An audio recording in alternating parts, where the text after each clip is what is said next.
Hello, I'm Chad Larsen. And I'm Barry Berg. Welcome to Setting the Standard, Conversations with the Berg Larsen Group, a podcast where we discuss questions that are top of mind for upper bracket home buyers and sellers in the Twin Cities metro. Chad, let's use today as an opportunity to talk about how to be a ready buyer in the market. And what does that even mean? Great idea. And a successful buyer, right? We want to get them across the finish line. That's what we like to do. Get them into their new home. So, yeah, I'm excited. I think there's lots of steps. There are. And I would say, probably the most important things for any buyer are to step back and at least put together a list of what's important to you. What would you like to have in a home? But bear in mind that a home isn't just the four walls of a structure. It also is neighborhood, community, a variety of things like that. So kind of critical, even though that may change with time. Location, right? We always say location, location, location. Although we know how that can... That means very different things to different generations of buyers. Absolutely, right. So for some, right, that is the school district, that's in the prime neighborhood. For others, right, what's your favorite? Frankly, for many buyers, it might be having walkability, having good access to a variety of things. Now, because I am the age I am a baby boomer. My generation spoke of location, and when they used that expression, location, location, location, they were basically saying, let's buy a house that represents, the prevailing value in a neighborhood. For today's buyers, can mean all kinds of different things. But again, I think that's where it's important to sit down and figure out, what do you think you want in the way of a home? Recognizing that once you get out and start to look at housing, that may change. I think that's the critical component, right?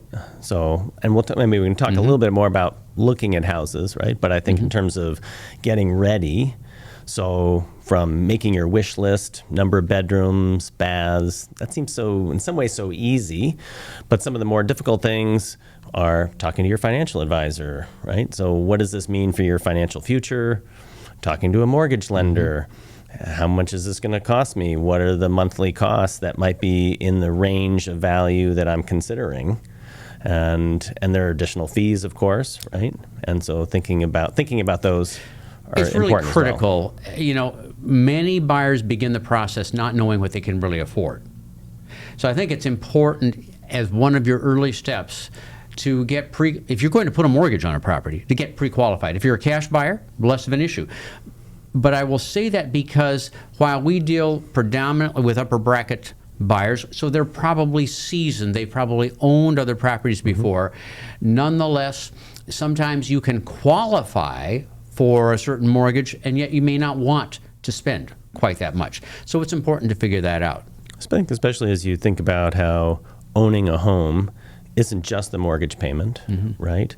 It's the amount of money that you're going to end up spending on repairs and improvements, right? Everybody wants to paint the colors, maybe like Blue Peacock. They paint their bedroom. But at the same time, right, they want to spend that money. But then it's also important to be saving money for water heaters, furnaces, roofs, window repair, landscaping, kind of all of those things. Right. And so you want to fit that into your budget, and that's where your mortgage lender and the financial advisor really come into play. Right. I would say, having worked with endless numbers of transferees coming into the market over the years, those first visits to the market have been extremely successful because I made a point of helping someone think about what did they want in the way of home. I mean, certainly there are basics. How many bedrooms do you want? What kinds of space? What kind of yard do you want? But I think it's also important to think in terms of, what do you like to have good access to? And I think it's also important to help a buyer understand that rarely will you find a home, unless it's brand new construction, that doesn't have something that you'd want to improve one way or another. But that means, many buyers haven't thought about, would I be open to doing projects on a property? And given the cost of remodeling and construction today, I think that's kind of important to take into consideration. There are more homes that need work than don't. So if you want more options, the home that can be improved to your liking is going to give you more options in the marketplace the more open you are, for sure. The other thing I would say is that you really cannot know what is important to you till you get out and look at property. I mean, I can think again of examples where today very few people are looking for a red brick colonial, but I'm of a generation where everybody thought they wanted a red brick colonial. And I had a client who had lived in nothing but red brick colonials, and I went out of my way trying to find certain properties throughout the Western metro area, only to have them call one day and laugh and say, would you show us such and such a property, which was a walkout rambler, and that they ended up purchasing. And we often teasingly will say, buyers are liars, but we're not trying to put someone down as a buyer. It's just a way of saying, until you get out and really feel the pavement, you get a sense for what your options are, you may not fully know what you'd like.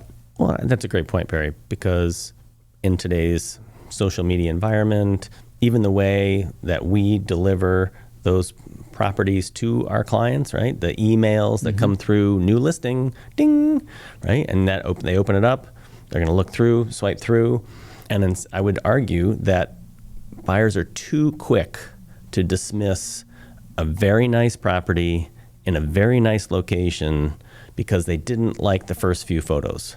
And so I think going back to that list, what is that priority list? That's important to focus on. And to that end, being the most open possible about what might be good for you.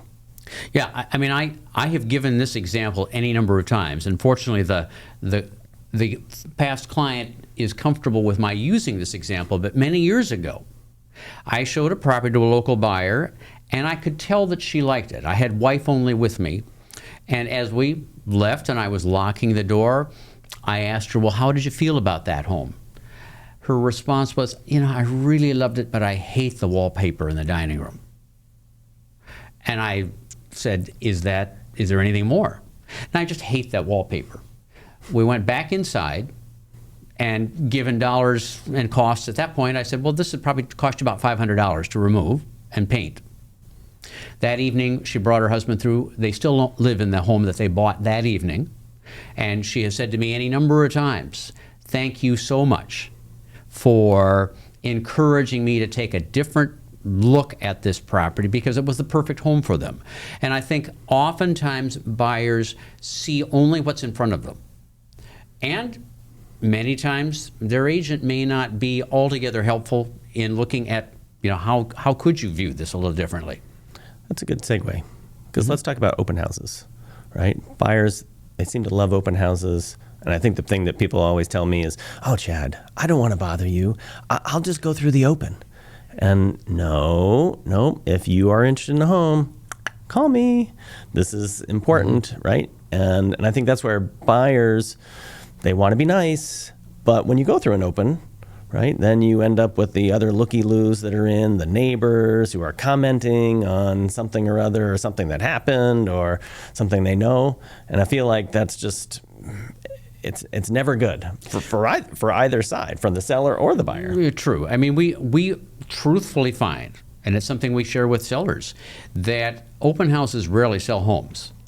Usually those going through open houses are just doing their homework. They're getting out, walking through some product, kind of get a sense for what's out there. But that's why, again, we would rather you see that home one-on-one with us, where you don't have the benefit of several neighbors walking through the home at the same time and making comments that may not be constructive to your thinking about the property. One of the things that's interesting today, we've had a change in the marketplace, new rules, new requirements, and I think this kind of goes to kind of the open house piece as well. So now we're required to have showing agreements with any buyer before we walk through a property. And so that's just one more reason to and establish a good relationship with somebody so that you feel confident with them and that you know what you're getting into. And so I think that's really critical these days. So to know what your options are, right? So that you can sign up with a realtor and agree to some compensation. You can agree, we've certainly seen people call us sort of acting on their own and saying, hey, I just want to come through the property. And we can do that, but that's, it's maybe good for them, maybe, but it's an interesting evolution in the marketplace. I want to go back to a couple of other things that we just barely touched on. Although we don't see as many competitive offers in upper bracket housing, nonetheless, at certain times of the year, we do get a fair amount of competition. There will be many other buyers looking for the same kind of property as you.